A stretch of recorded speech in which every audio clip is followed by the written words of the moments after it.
Olá, doutoras e doutoras, aqui Jus Dicas. Hoje retornando com a parte 2 do nosso curso, aquela que reputamos uma das mais relevantes dos fatos e fundamentos jurídicos, como requisito da petição inicial. Antes, porém, queremos deixar aquele nosso pedido corriqueiro já para vocês seguirem as nossas redes sociais, comentarem, pedirem temas, pedirem aquela dica prática do dia a dia, que é a especialidade da nossa equipe, com vasta experiência, inclusive com servidores aposentados do judiciário. Podem fornecer aquele atalho, aquela dica que facilita muito na parte prática do dia a dia forense. Tá bom? Então, aí estão nossas redes sociais. Para assistir aos cursos, a gente recomenda sempre o YouTube, que vocês podem ver numa tela cheia, tá bom? Mas qualquer das mídias vai ser possível compreender o que queremos dizer. Queremos agradecer ao Dr. Anderson Vera, que nos deu uma sugestão sobre uma dificuldade que ele tem na inicial, que é a implicação, a interferência do valor da causa e do juizado especial. Dr. Anderson, obrigado pela sugestão. Abordaremos o seu tópico quando falarmos do valor da causa adiante, tá bom? Comecemos. Bom, pessoal, nosso tópico, fatos e fundamentos jurídicos do pedido, está situado no artigo 319 do CPC, inciso 3, que nos diz: a petição inicial indicará o fato e os fundamentos jurídicos do pedido. Sobre esse tópico em questão, nós temos que ter a noção que aqui está a causa de pedir da nossa ação. Nossa ação, como vocês sabem, tem 3 elementos: partes, causa de pedir e pedido. Os fatos e fundamentos jurídicos são a causa de pedir. É um dos elementos da ação, ou seja, mudando fatos e fundamentos jurídicos se tem uma outra demanda. Se você tem as mesmas partes e o mesmo pedido, mas diversa causa de pedir, ou seja, diversos fatos e fundamentos jurídicos, você, por exemplo, não vai ser alcançado pela coisa julgada, pela litispendência, pela perempção, porque é uma outra demanda. Então, isso deve ficar bem claro. Comecemos pelo fato. O fato é a causa de pedir remota, porque ela está mais distante do pedido do que os fundamentos jurídicos, numa questão de vocês tentarem enxergar a seguinte figura. Acontece um fato, o fato está previsto na norma, e quando incide a norma ao fato, gera um efeito jurídico, uma relação jurídica, por vezes. Esse efeito jurídico, essa relação jurídica, é o fundamento jurídico referido no inciso. Então, fato, a norma incide no fato e gera um efeito jurídico. Aí temos o fato e o fundamento jurídico do pedido. Primeiro acontece o fato e depois, por conseguinte, o fundamento jurídico. Por isso que o fato está mais longe do pedido, tentem enxergar a figura, do que o fundamento jurídico que acontece depois. Então, fato é causa de pedir remota e o fundamento do jurídico é a causa de pedir próxima ao pedido. Isso vocês encontrarão na doutrina. Mas na parte prática isso não tem tanta importância. O que tem importância na parte prática é o seguinte, e se vocês ficarem até o final, a gente dará exemplos para vocês que vocês conseguirão compreender melhor. O fato que vocês alegam, ou os fatos, serão o objeto da instrução da causa, das provas. O que vocês alegarem como fato, vocês têm que provar. Se vocês forem autores, advogados dos autores, são os fatos constitutivos do direito do autor. Tenha muito esmero ao construir os fatos, pessoal. Não fiquem dos fatos, e aí citam muitos arcabouços legais, sejam simples e diretos, porque isso vai nortear a instrução. Dos fatos, o cliente está impossibilitado de trabalhar, é um fato. O cliente não tem renda, é um fato. O cliente assinou um contrato, é um fato. Sejam sucintos, dessa maneira vai ficar muito mais fácil de provar depois. Não tentem escrever 10 páginas sobre fatos. Fatos é uma relação de acontecimentos. Então, esta é a primeira dica. Então, e outra coisa, existe numa situação que dá causa a um processo, um emaranhado de fatos, muitos secundários que não têm relevância. Tentem destacar apenas os fatos relevantes. Tá bom? Isso vai fazer toda a diferença na instrução e no andamento do seu processo. Creiam no que eu estou falando. Vamos avançar. Os fundamentos jurídicos, também como já referimos à causa de pedir próxima ao pedido, é uma relação jurídica material que decorre daqueles fatos, ou um efeito jurídico que decorre daqueles fatos. Olhem esses exemplos. Autor assinou um contrato de empréstimo com o réu e o réu não lhe alcançou toda a importância mutuada. Fato. Isso aí é fato, certo? Efeito jurídico. Autor tem uma relação de crédito com o réu. Réu deve uma importância ao autor. Certo? Olha, fato e fundamento jurídico. Pessoal, no fundamento jurídico não é necessário, vocês já devem ter ouvido isso, mas eu espero que agora fique mais prático de compreender. Não é necessário citar lei, não é necessário citar jurisprudência.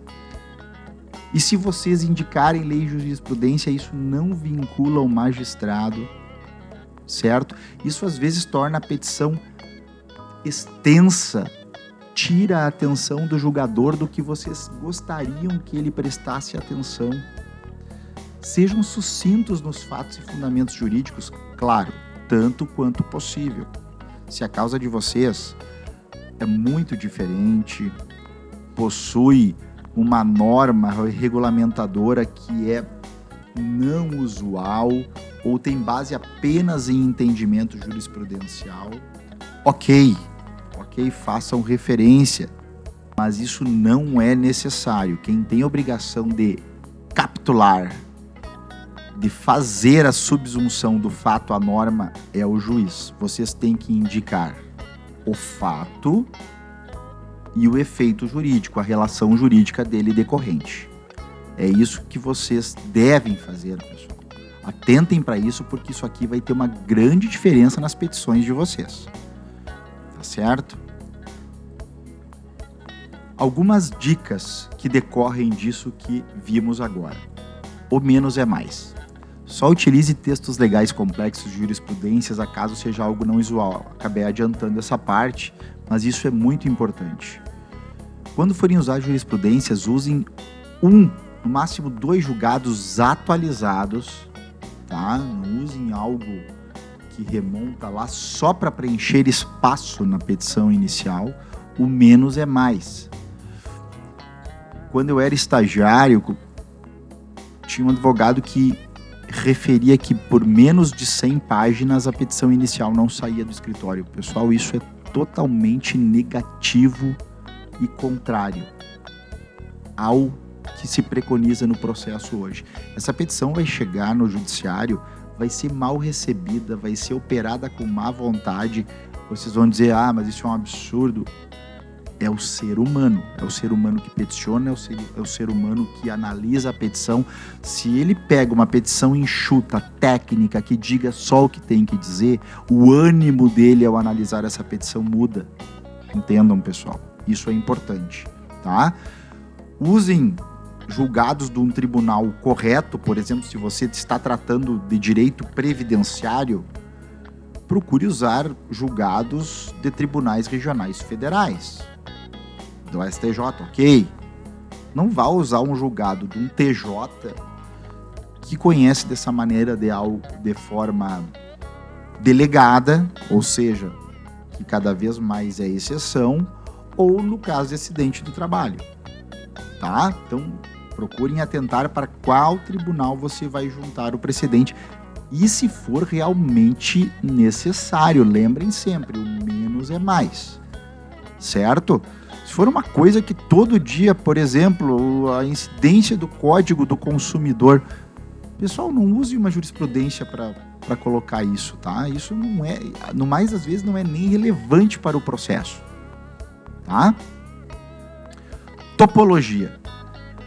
Abra a inicial falando dos fatos e dos fundamentos. É a primeira parte que tem que vir depois da qualificação das partes, certo? Se você está distribuindo o processo num juízo que não é o usual, por exemplo, você entende que há uma prevenção por um processo anterior, que não é algo automático, você entende que há um foro de competência, um foro concorrente, que poderia ser em mais de um local e você está fazendo a opção naquele, certo? Então, você pode, antes dos fatos, explicar algo sobre a competência, porque o juiz tem que primeiro se considerar competente para analisar os fatos. Mas não fique... Tem gente que já abre a inicial falando em antecipação de tutela. Você nem se disse ao que aquela ação se refere e já quer defender que há verossimilhança e probabilidade do direito e perigo em demora. Então, vamos lá, pessoal. Abram com fatos e fundamentos jurídicos, tá? Bom, vamos a alguns exemplos. Trago aqui o exemplo de uma ação indenizatória. Fatos. Cliente trafegava na preferencial sentido X, réu avançou em cruzamento sem parada obrigatória, veículos colidiram e foram causados danos no valor X. Pessoal, reparem, esses são os fatos, isso aqui deverá ser provado pelo autor. Isso aqui deverá ser provado pelo autor. Agora, fundamentos jurídicos. Réu tem responsabilidade e deverá indenizar o autor. Se quiser colocar tão somente isso aqui, sem colocar qualquer jurisprudência ou fundamento legal, tá valendo. Ideal, petição enxuta, super técnica, que vai produzir muito bom efeito no judiciário, será rápido de analisar essa petição, a instrução será facilmente delineada, o réu saberá do que tem que se defender, de que fatos ele terá que alegar, porque tudo que a gente está falando para inicial vale para contestação também, né, pessoal? E o pedido requer a condenação, o autor requer a condenação do réu ao pagamento X, do valor X. Tá certo? Essa estrutura de inicial, pessoal, isso aqui é uma inicial para 4 páginas no máximo. Vocês vão estar liberando recursos urbanos do judiciário e vocês vão estar passando uma imagem de extremo conhecimento. Sigam o que eu estou dizendo, vão por mim, tá bom? Vamos ver se temos outro exemplo preparado pela nossa equipe. Temos. Esse aqui é um clássico, uma revisional bancária, que geralmente tem 50, 60 folhas, pessoal. Sobre Código de Defesa do Consumidor, sobre inversão de ônus da prova. Antes de tudo, vem... E não tem, às vezes, o que tem que ter. A gente vê nas jurisprudências iniciais indeferidas, apelação mantida. Atentem aqui, olha só esse exemplo. Cliente contratou com o banco e no contrato há uma cláusula que prevê multa de 2%, moratória, né? Não foi colocada aqui, mas deve ser isso, cumulada com juros de mora e comissão de permanência. E tal importância vem sendo cobrada pelo banco, como se pode ver no demonstrativo de cálculo. Tá? Esses são os fatos. Você tem que juntar o contrato e juntar o demonstrativo de cálculo e dizer, olha, estão me cobrando, tá aqui, ó, multa, comissão de permanência e juros de mora. Isso é fato, certo? Fundamento jurídico. Não há suporte legal para tal acumulação, portanto, deve permanecer apenas a multa, vamos supor. Há uma relação de crédito ou um estado de sujeição do réu para com o autor que deve ser alijado, deve ser extraído aquilo da cobrança. Isso é fundamento jurídico, não precisam citar um emaranhado de normas e jurisprudências, isso aí é trabalho do juiz, não é seu. Deixe o trabalho do juiz pro juiz, tá? Pedindo, quero uma revisão para que o cálculo passe a não contar com as rubricas tais e tais. Fica simples, não fica, pessoal? Em relação ao revisional, interessante o artigo 330 do CPC, que diz justamente isso que nós falamos, que quando você quiser revisar um contrato, uma obrigação de empréstimo, você tem que dizer o que está errado. O que acontece nas iniciais? A gente não sabe se tem algo errado, mas tá claro que a cobrança é abusiva. Pessoal, essa inicial não cruza. Se cruzar, esse processo vai durar 15 anos, porque é impossível escrutinar esse tipo de alegação. Entendeu? Você não pode usar o judiciário para saber se tem uma lesão. Você alega a lesão, então o judiciário vê se ela existe ou não. Mas você tem que identificar o fato. Bom, era isso por hoje. A gente espera ter esclarecido algumas questões. Estamos super abertos para que vocês discordem, exerçam o contraponto ou sinalizem para nós que a gente está no caminho certo, que essa aula foi útil para vocês. Na próxima aula voltaremos com a parte 3, com o pedido e suas especificações. Tá bom, pessoal? Jusdicas, a gente se fala em breve.